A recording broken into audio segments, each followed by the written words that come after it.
जय हिंद सर।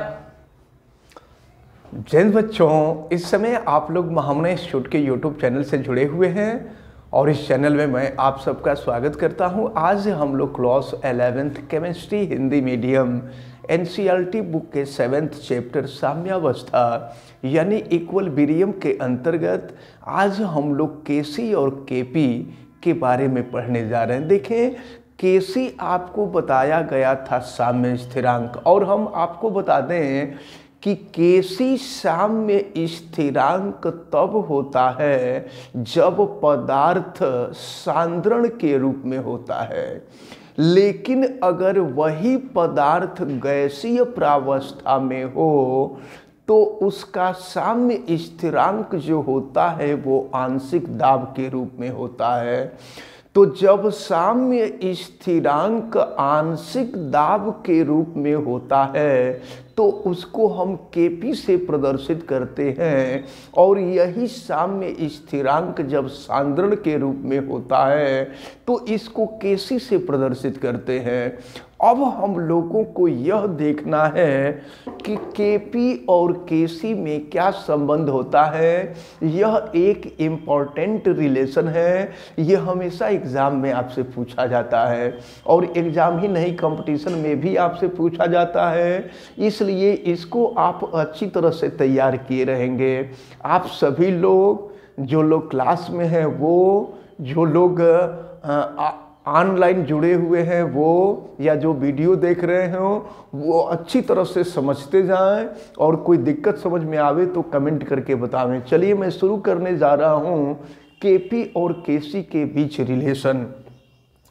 देखें, हमने माना दो अभिकारक ए और बी हैं, जिनमें अभिकारक ए की मात्रा स्मॉल ए है, अभिकारक बी की मात्रा स्मॉल बी है। ये दो अभिकारक, अभिकारक किसको कहते हैं? तो वे पदार्थ जो आपस में अभिक्रिया करते हैं उनको अभिकारक कहते हैं। तो ये दोनों अभिकारक आपस में उत्क्रमणी अभिक्रिया कर रहे हैं, और उत्क्रमणी अभिक्रिया के दौरान उत्पाद बन रहा है सी और डी। तो हम मान लेते हैं कि सी, उत्पाद सी की मात्रा जब अभिक्रिया साम्यावस्था में आ जाती है तो साम्यावस्था में उत्पाद सी की मात्रा स्मॉल सी है, और उत्पाद डी की जो मात्रा है वो स्मॉल डी है। तो जब हम लोग द्रव्य अनुपाती क्रिया का नियम लगाए थे तो द्रव्य अनुपाती क्रिया के नियम के अनुसार देखें, साम्य स्थिरांक केसी इजकल टू हम लोग लिखते थे active mass of C into active mass of D. तो एक्टिव मास ऑफ सी, लेकिन याद रखे रहिए उसकी जो मात्रा होती है ना, मात्रा घात पावर में चली जाती है, फिर into active mass of D, और डी का जो अमाउंट है स्मॉल डी है ये भी पावर में चला जाता है, और बटा में ये अभिकारक होता है तो ये active mass of A to the power A हो जाएगा, और इसके बाद फिर बी के लिए active mass of B to the power B हो जाएगा। तो ये द्रव्य अनुपाती क्रिया के नियम से लिखा गया है। हमने आपको जो पिछले वीडियो में साम्य स्थिरांक ज्ञात करने के लिए बताया था तो उसमें केवल सी डी ए भी रखा गया था, क्योंकि वहाँ पर उसकी मात्रा नहीं दिखाई गई थी। यहाँ पर मात्रा दिखाई गई है, ये सी डी ए और बी। अभिकारक की मात्रा ए और बी है और उत्पाद की मात्रा सी और डी है। तो ये केसी क्लियर हो गया ना आप लोगों को? चलिए अब जो है इसको हम इक्वेशन नंबर 1 मानते हैं। अब जरा हम आते हैं कि केपी के रूप में अगर होगा तो क्या होगा। केपी का मतलब आंशिक दाब के रूप में, तो यहाँ पर जो लिखा गया है ये सांद्रण लिखा गया है, या सांद्रण जो होता है एक्टिव मास यानी सक्रिय द्रव्यमान के बराबर होता है। लेकिन अगर हमको केपी के रूप में लिखना हो तो देखिए यहीं से केपी जब हम प्राप्त करेंगे तो ये हो जाएगा सी के जगह पर हो जाएगा पीसी। पीसी का मतलब सी का आंशिक दाब, यहाँ सी का सांद्रण है और यहाँ पीसी का मतलब सी का आंशिक दाब, और फिर ये पावर सी हो जाएगा। आप अच्छी तरह से याद रखे रहिएगा, जब अभिकारक सांद्रण के रूप में होते हैं तो उनका साम्य स्थिरांक केसी कहलाता है, लेकिन अगर वही अभिकारक गैसीय अवस्था में हो तो उनका साम्य स्थिरांक केपी कहलाता है। यानी केपी भी साम्य स्थिरांक है, केसी भी साम्य स्थिरांक है, लेकिन केसी अभिकारक के सांद्रण रूप में है और केपी गैसीय अवस्था में आंशिक दाब के रूप में है। फिर ये हो जाएगा आपका, देखें ये पीडी हो जाएगा, PD to the power D हो जाएगा। फिर यहाँ अगर हम आवें तो ये हो जाएगा पीए आंशिक दाब के रूप में लिख रहे हैं, पावर ए हो जाएगा। और इसके बाद फिर देखें यहाँ हम आते हैं तो ये हो जाएगा पीबी और यहाँ पावर बी हो जाएगा। अब ज़रा देखें, चूँकि यहाँ पर जो गैस ली जाती है वो आदर्श गैस होती है, और आदर्श गैस का समीकरण आपको मालूम है कि PV इज इक्वल टू होता है NRT, जहाँ N गैस के मोलों की संख्या है। और फिर यहाँ पर अगर हम P की वैल्यू निकालें तो N/V/RT हो जाएगा, और N/V जानते हैं क्या है? N/V गैस के एकांक आयतन में अणुओं की संख्या है, और एकांक आयतन में अणुओं की जो संख्या होती है यही सांद्रता कहलाती है, यही सांद्रण कहलाता है। तो अब N/V के जगह पे हम चाहे तो C रख सकते हैं, तो P इज इक्वल टू हो जाएगा CRT हो जाएगा। यानी ये दाब, आंशिक दाब और सांद्रण में संबंध हो गया।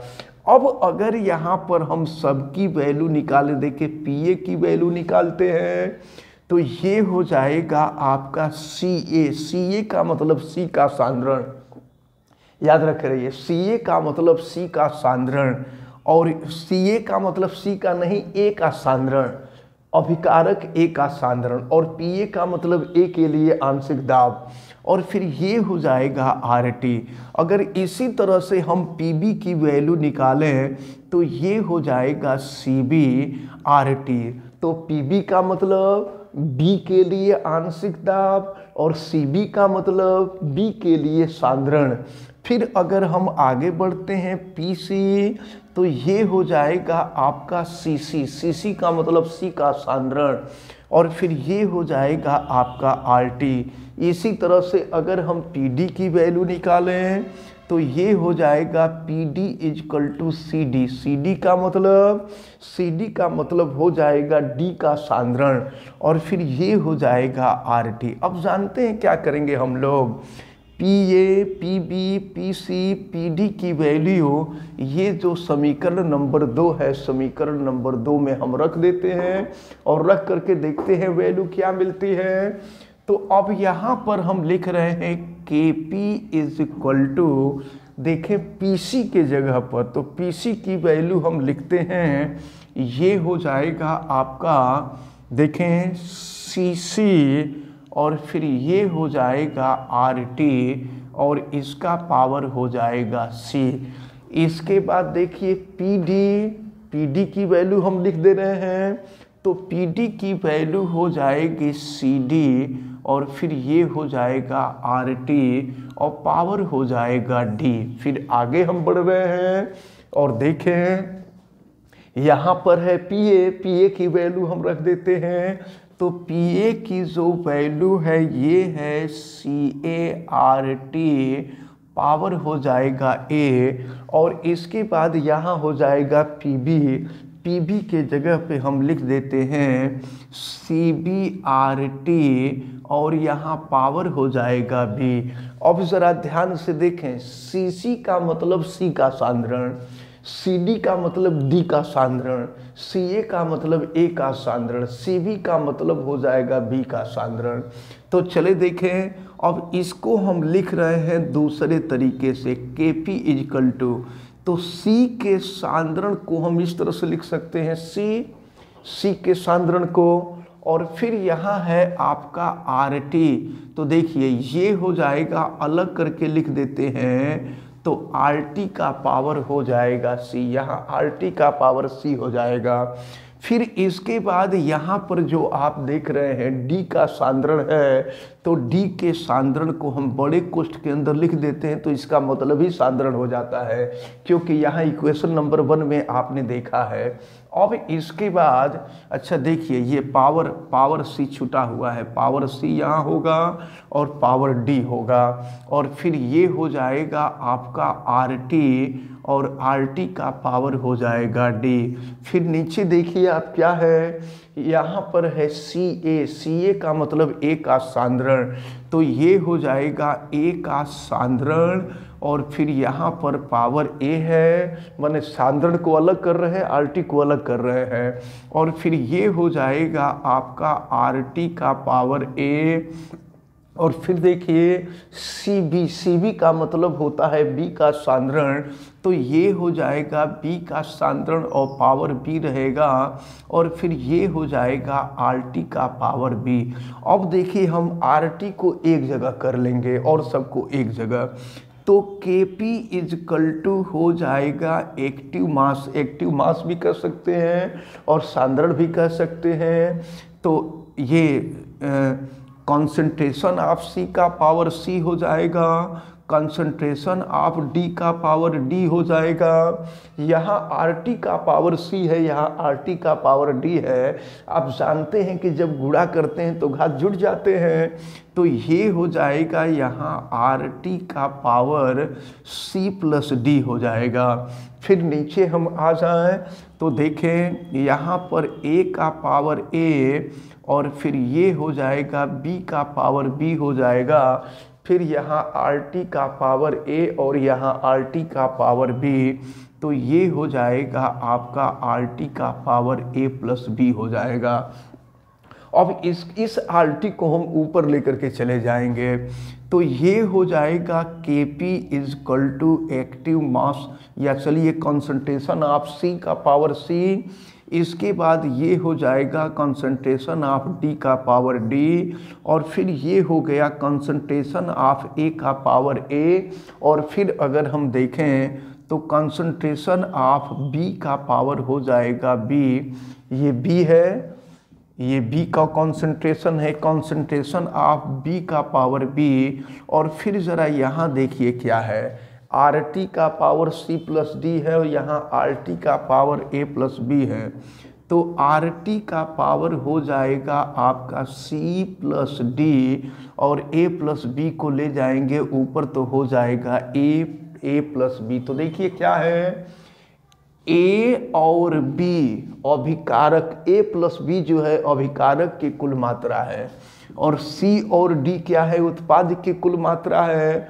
तो जब उत्क्रमणीय अभिक्रिया साम्यावस्था में होती है तो अभिकारक की कुल मात्रा और उत्पाद की कुल मात्रा, दोनों मात्राएं आपस में बराबर होती हैं, यानी ये C प्लस D जो होता है यह A प्लस B के इक्वल हो जाता है।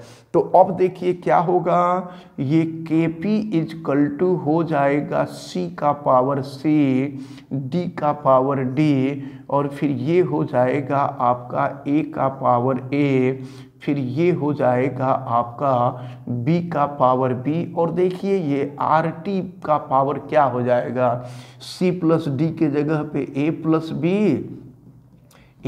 B, और फिर ये आपका A प्लस B है ही है, तो A प्लस B से A प्लस B कैंसिल हो जाएगा, तो RT का पावर 0 हो जाएगा, और किसी भी राशि का पावर 0 होता है तो उसकी वैल्यू 1 होती है, आपको पता ही है।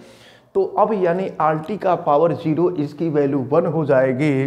तो अब ये हो जाएगा KP is equal to C, KP is equal to हो जाएगा ये आपका देखें C का कंसंट्रेशन पावर C, फिर D का कंसंट्रेशन पावर D, और ये A का कंसंट्रेशन पावर A, B का कंसंट्रेशन पावर B। इसको हम इक्वेशन नंबर 3 मान लेते हैं। ये इक्वेशन नंबर 3 है। अब आप ज़रा इक्वेशन 1 और इक्वेशन 3 का कंपैरिजन करके देखिए। इक्वेशन 1 और इक्वेशन 3 का कंपैरिजन किया जाए तो देखें इक्वेशन 1 और इक्वेशन 3 दोनों का राइट साइड सेम है। तो अगर दोनों का राइट साइड सेम है तो जो लेफ्ट साइड होगा ये लेफ्ट साइड इक्वल हो जाएगा। इसका मतलब ये हुआ कि KP और KC दोनों आपस में बराबर होते हैं। तो याद रख रहिएगा कि अगर अभिकारक पदार्थ के सांद्रण के रूप में साम्य स्थिरांक हो और गैसीय अवस्था में आंशिक दाब के रूप में साम्य स्थिरांक हो, ये दोनों आपस में बराबर होते हैं, तो यही KP और KC के बीच रिलेशन रहा। ये रिलेशन बहुत महत्वपूर्ण है। समझ में आ गया आप सभी लोगों को?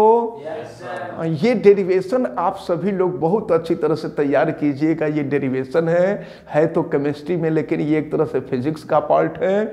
और हमें उम्मीद है कि जितने लोग वीडियो देख रहे हैं उनको भी अच्छी तरह से समझ में आया होगा। आप वीडियो को लाइक ज़रूर कीजिएगा, और अगर आप चैनल पे नए हैं तो चैनल को सब्सक्राइब भी कर लीजिए, बेल आइकन को भी प्रेस करें। और अगर किसी प्रकार की कोई दिक्कत समझ में आती है तो आप हमें कमेंट करके ज़रूर बतावें, और वीडियो को मैक्सिमम स्टूडेंट तक शेयर ज़रूर करें। आप सभी लोगों का बहुत बहुत धन्यवाद। जय हिंद। Thank you sir.